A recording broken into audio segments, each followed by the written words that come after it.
Timmy! Timmy! He hears a cracking sound. He looks up to the tree again. The explorer has fallen a few feet lower into the branches. Grant looks down at Lex, who is sitting on a rock. Dad! Dad! Shh! I'm right here, Lex. I'm going to look after you. Afterwards, I'll find your brother too, but you've got to stay here and wait for me, okay? He left us! Yeah, sure, but that's not what I'm going to do. Good. Grant walks to the tree. Lex scampers into the culvert.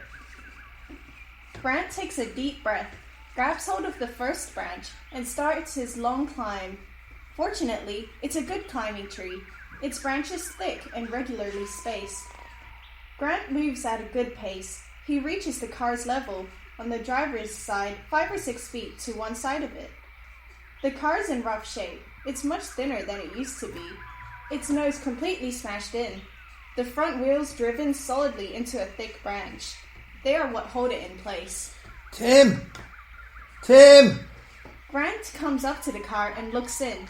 Tim is huddled on the floor of the passenger's side, frightened, hugging his knees to his chest. He looks up at Grant with a tear and blood-streaked face. His voice is barely audible. I threw up. That's okay. Listen, just give me your hand. Look, I won't tell anybody you threw up, but you've got to give me your hand, okay? He reaches out. Tim reaches too, but they're still about a foot apart. Grant grabs hold of the steering wheel to pull himself further in. The wheel turns. On the branch, the front wheel turns, losing a bit of their grip on the thick branch they're resting on. Tim and Grant grab hands. Grant holds onto him, getting an arm securely around his waist. They climb down.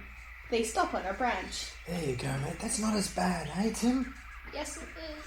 Look, think of it like you're climbing out of a treehouse. Did your dad ever make you a treehouse, hey? No. Oh, frankly, me too. Okay, well, look, the main thing about climbing is you can't look down. Don't ever look down. Golden rule. This is impossible. How am I going? I can't make it.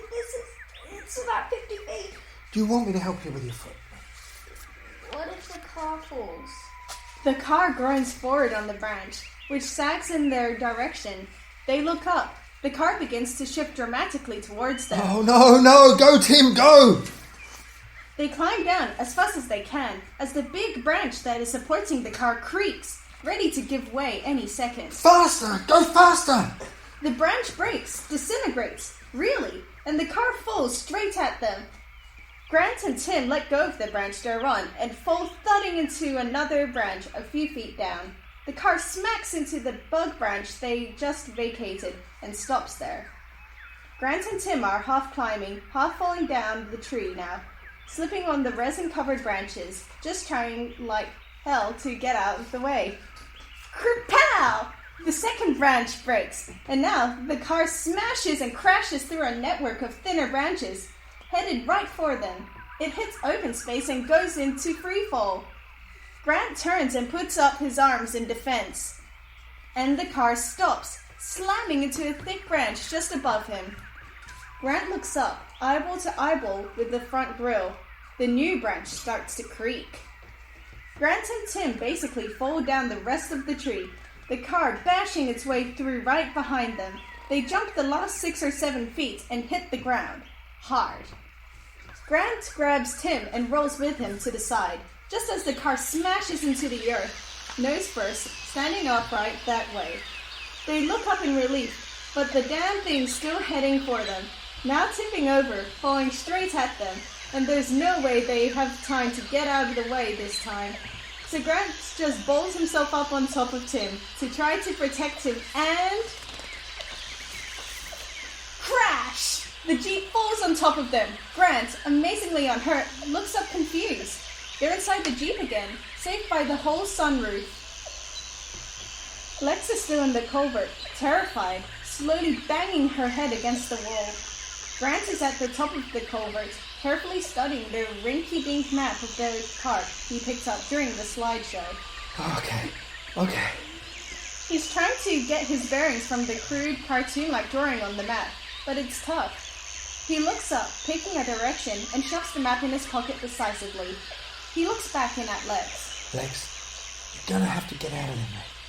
Hiding isn't really the right time or the right thing to do in the situation. We've just got to make things better. She doesn't move. Grant looks at Tim. Look, Tim's out here, and he's okay. Still nothing. Grant tries a new tactic. Of course, if you don't want to move, you can just wait here for us. We'll come back to you. That's a good idea.